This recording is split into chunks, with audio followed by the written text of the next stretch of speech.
Good morning everyone, this is me again, Teacher Jelo, and for today's video, I will be teaching you an easy way on how to convert PDF file to Word document using your laptop or your cell phone. 1, 2, 3, funk it. My darling, I love you, I love you, I love you, I love you, I love you, I love you, I love you. Let's start this video. What are the steps in converting PDF file to Word file? First, make it sure that you downloaded already the PDF file that you will be converting. If not yet, please download it first. Second, open your available browser on your laptop just like Chrome, Microsoft Edge, and Mozilla Firefox. But today, I will be using Google Chrome. Let me click this one. And wait for your browser to be open.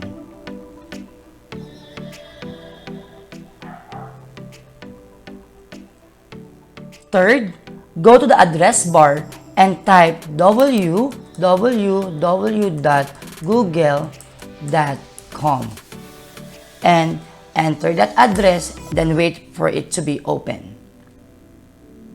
Fourth, using the search bar of Google, type the keyword PDF to Word Converter and enter. Then, wait for the search result of your PDF to Word Converter. Next, look for the PDF to doc.com, this one. Okay? So you are going to look for this link or for this website, then click the link. After that, once you are already in the online application or online converter, so you are going to choose if PDF to doc, PDF to docx, PDF to text, PDF to JPEG, PDF to PNG, PDF to SVG, PDF extractor, PDF compressor, combined PDF, or JPEG to PDF. But since we're going to convert PDF to document or Word, we are going to choose PDF to doc, then click. Then, after that, you are going to upload your file or your files. Then let's wait for it to be loaded. After that, you are going to choose already your file or your PDF file to be uploaded. Example, this Heli4 Lesson 2. Make it sure that the file is highlighted, then click Open. After that, your file will be converted and it will appear like this.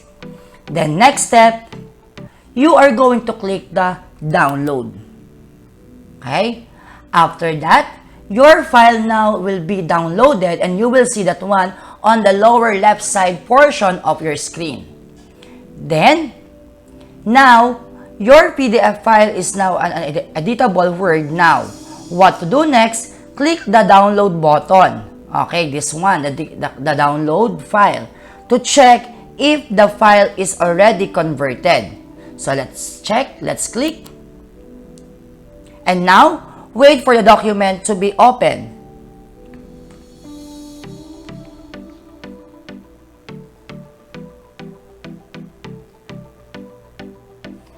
A few moments later. Okay, there you go. You have it already. Your PDF file a while ago is now converted to Word file.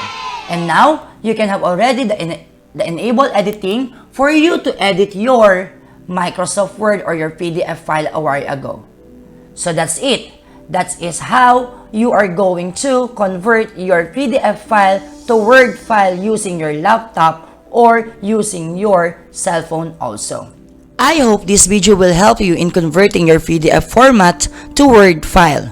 Once again, this is Teacher Jelo, your DJ teacher. Please don't forget to subscribe and like this video. Thank you everyone, God bless, and stay safe. 1, 2, 3, funk it.